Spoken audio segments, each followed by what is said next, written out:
London, December 1963, 11:47 p.m. Great Ormond Street Hospital was silent. Visiting hours had ended 4 hours ago. The children's ward was dark except for the glow of nightlights. Nurses walked quietly, checking vitals, making sure the sick children were comfortable, safe, as peaceful as children in a hospital can be. A little girl lay in bed, 14, Sarah Mitchell, 8 years old, leukemia, terminal. The doctors had given her weeks, maybe days. Her mother sat beside her, holding her hand, watching her daughter sleep, trying to memorize every detail, every breath, every moment that remained. Outside, a car pulled up to the emergency entrance. 4 young men got out, the Beatles. They looked exhausted. They'd just finished a concert at the London Palladium. Should have been heading home, should have been sleeping, but they weren't. They were here, at a hospital, at midnight, about to break every rule the hospital had, about to do something that would get them kicked out, possibly arrested, definitely in trouble. But they didn't care, because a little girl named Sarah had one wish, and the Beatles were going to make sure she got it. What happened in the next 2 hours didn't just break hospital rules, it changed them. Forever. It proved that sometimes compassion matters more than policy, that sometimes healing comes from unexpected places, that sometimes the most beautiful things happen when you ignore what you're supposed to do and do what's right instead. But to understand why the Beatles showed up at Great Ormond Street Hospital at midnight, why they were willing to risk everything to see one sick girl, you need to understand how Sarah's wish started and why it became impossible for them to ignore. Sarah Mitchell had been sick for 9 months. Diagnosed with leukemia in March 1963, the doctors had tried everything: chemotherapy, radiation, experimental treatments. Nothing worked. The cancer was aggressive, spreading, winning. By December, they'd stopped treatment, moved to palliative care, comfort measures, keeping her as pain-free as possible while they waited for the inevitable. Sarah knew she was dying, 8 years old, and she understood. Not because anyone told her, because you know. When you're that sick, when the treatments stop, when the doctors' faces change, when your mother cries every time she thinks you're not looking, you know. But Sarah wasn't scared, not of dying. She was scared of dying without living, without experiencing something magical, something that would make the pain worth it, something that would prove her short life had mattered. She loved the Beatles, loved their music, loved their joy, loved the way their songs made her forget, for 3 minutes at a time, that she was dying. She had posters on her hospital room wall, photos cut from magazines, drawings she'd made when she had the energy. The Beatles were her escape, her happiness, her reason to keep fighting even when there was nothing left to fight for. 2 weeks before Christmas, Sarah's mother asked her the question parents of terminal children always ask. If you could have anything, anything in the world, what would it be? Sarah didn't hesitate. I want to meet the Beatles. I want to hear them play, just once, before I can't anymore. Her mother wrote a letter, addressed to the Beatles management, explained Sarah's situation, her prognosis, her wish. Didn't expect a response. Thousands of people wrote to the Beatles every day. Why would they read this one letter? Why would they care about one sick girl in a London hospital? But they did care. Because 3 days later, Brian Epstein called, the Beatles manager. We got Sarah's letter. The boys want to visit. When can they come? Visiting hours are 2 to 4 p.m. on weekdays, Sarah's mother said, crying. But she's usually too tired during the day. She's strongest in the evening. But the hospital doesn't allow visitors after 7 p.m. Hospital policy. No exceptions. What if we came late, after hours? Would that work? The hospital would never allow it. They're very strict about rules, especially in the children's ward. They'd say no. Then we won't ask permission, Brian said. We'll just come. Tonight. After their concert. We'll be there around midnight. Tell Sarah. Tell her to stay awake. Tell her the Beatles are coming. That night, Sarah fought sleep. Her mother helped, talking, singing, doing anything to keep her daughter conscious, alert, ready, because the Beatles were coming. And if Sarah fell asleep, if the exhaustion won, she might not wake up in time, might miss the one thing she'd been living for. At 11:47 p.m., 4 young men walked through the emergency entrance of Great Ormond Street Hospital. No announcement, no permission, just walked in like they belonged there. The night nurse at reception looked up, recognized them immediately. You're the Beatles." "We are," Paul said. "We're here to see Sarah Mitchell, room 14. It's nearly midnight. Visiting hours ended at 7. You can't—" "We know," John interrupted. "But Sarah's dying, and she wants to meet us, so we're here. You can call security, you can try to stop us, but we're going to her room. We're going to play music for her. We're going to give her what she asked for. And you can either help us or get out of the way." The nurse stared at them. 4 famous musicians, defying hospital policy for a dying child. She should call security, should enforce the rules, should do her job. Instead, she stood up. "Follow me, but be quiet. The other children are sleeping." She led them through the dark corridors, past rooms full of sick children, past nurses who stopped and stared, past doctors who recognized them but said nothing, just watched, understanding that something important was happening, something that transcended rules. Room 14. The nurse knocked softly. Sarah's mother opened the door, saw the Beatles standing in the hallway, put her hand over her mouth to stop from crying out loud. Couldn't speak, just stepped aside, let them in. Sarah was sitting up in bed, tiny, pale, bald from the chemotherapy that hadn't worked. But her eyes were bright, wide, filled with disbelief and joy, and the kind of hope that children have even when they're dying. "Sarah?" Paul knelt beside her bed. "We heard you wanted to meet us." She nodded, couldn't speak, tears running down her face.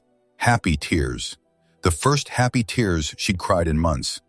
"We brought guitars," George said, holding up an acoustic. "Thought maybe we could play for you, if you'd like." "Yes," Sarah whispered. "Please." The Beatles set up in her tiny hospital room. Not a stage, not a concert hall. A room meant for one sick girl, with medical equipment, IV poles, monitors beeping, the smell of antiseptic in illness. They played quietly, gently, songs Sarah loved. Not their hits, the songs that mattered to her, the ones she'd mentioned in her letter, the ones that made her feel less alone, less scared, less broken. Halfway through the second song, something happened. Other children started waking up, hearing music, unfamiliar music, beautiful music, coming from room 14. They called for nurses, asked what was happening. Could they hear it too? The nurses faced a choice. Enforce the rules, keep the children in their rooms, maintain order and policy in the way things had always been done. Or let them listen. Let them experience something magical. Let them be children instead of patients for just a little while. One nurse named Catherine made the decision. Get the wheelchairs, get the IV poles. We're taking every child who can move to room 14. Within 10 minutes, the hallway outside Sarah's room was filled with children, some in wheelchairs, some walking slowly, holding IV poles, some carried by nurses, all of them listening, all of them crying, all of them understanding they were witnessing something rare, something beautiful, something that would matter more than any treatment or medicine or procedure. The Beatles saw the crowd, stopped playing, looked at each other, made a decision without words. They walked into the hallway, sat on the floor, surrounded by sick children, and they played. For all of them, for an hour, for every child who needed to hear music, who needed to forget they were sick, who needed to be kids again, even if just for a little while. Hospital administrators arrived, security, angry, ready to shut it down, ready to enforce policy. This violated every rule, every protocol, every standard of care. But the head nurse, a woman named Margaret who'd worked there for 30 years, blocked them. "No, you're not stopping this. These children are dying, all of them. Every single one in this hallway will be dead within a year, most within months. And right now, for the first time since they got here, they're not thinking about dying. They're listening to music. They're smiling. They're alive. And if you try to stop that, I will quit, right now. And I'll make sure every newspaper in London knows why." The administrators backed down, watched. Some of them cried. Because Margaret was right. These children were dying. And the Beatles were giving them something no medical treatment could provide. Joy. Hope. A memory that would last whatever time they had left. When the Beatles finished, the children applauded. Weak applause, tired hands, but sincere, grateful. The kind of applause that means more than stadiums full of screaming fans. Because this applause came from children who understood how precious moments are, who knew that tomorrow wasn't guaranteed, who appreciated this gift in ways healthy people never could. Sarah's mother approached Paul. "Thank you. You didn't have to do this. You broke so many rules. You could have gotten in trouble. Why did you do it?" Paul looked at Sarah, at the smile on her face, at the joy in her eyes. Because she asked. And when a dying child asks for something, you don't check the rules. You don't worry about policy. You just do it. Because what's the point of being famous if you can't use it to make someone's last days better? The Beatles stayed another hour, not playing, just talking, to Sarah, to the other children, answering questions, sharing stories, being present, being human, being exactly what these children needed. At 2 a.m., they left, quietly, the way they came, breaking rules on the way out just like they had on the way in.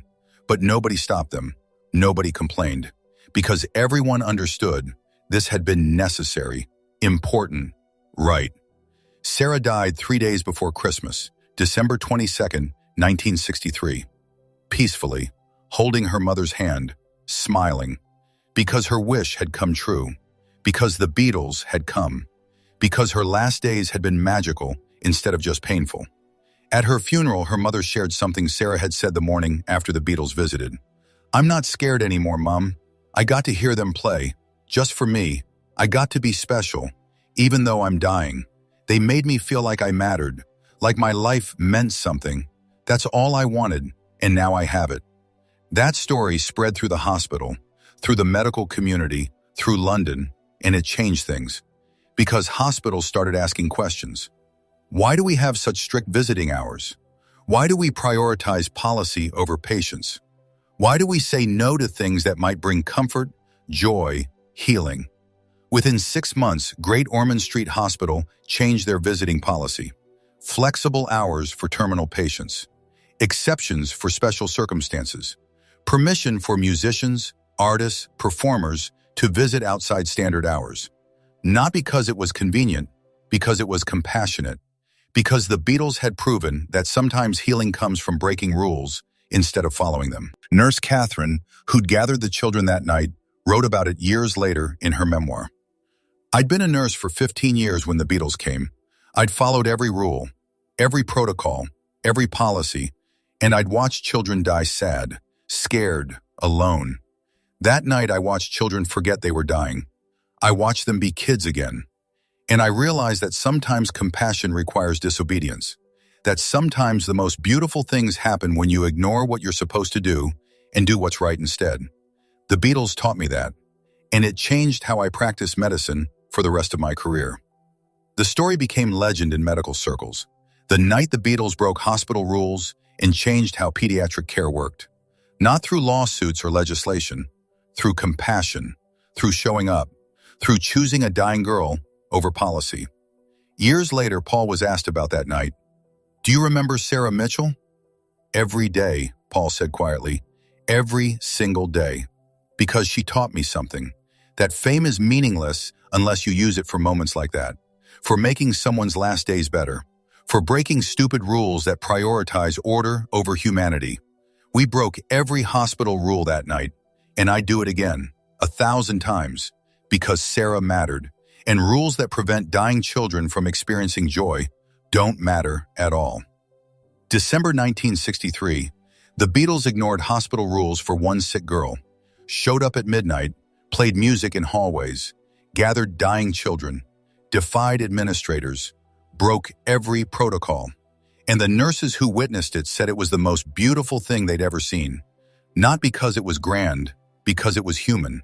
Because it proved that sometimes the right thing and the rule thing are different. And when they are, you choose right. Every time. That's the Beatles nobody talks about enough. The ones who showed up at midnight, who broke rules, who risked trouble, who understood that an 8-year-old girl dying of leukemia mattered more than visiting hours, than policy, than any rule ever written. Sarah Mitchell got her wish. The Beatles played for her, made her feel special, made her last days magical. And in doing so, they changed how hospitals think about compassion, about flexibility, about what really heals. That's everything. Look, if this story moved you, do me a favor. Hit that like button. We've now got 73 Beatles stories that prove they weren't just musicians. They were humans who cared deeply, who showed up, who broke rules for the right reasons. Drop a comment and let me know. Would you have done the same? Would you have broken the rules for Sarah? Turn those notifications on, because these stories remind us what really matters. Remember, sometimes compassion requires disobedience, and the Beatles proved that in a London hospital in 1963, when they chose a dying girl over policy.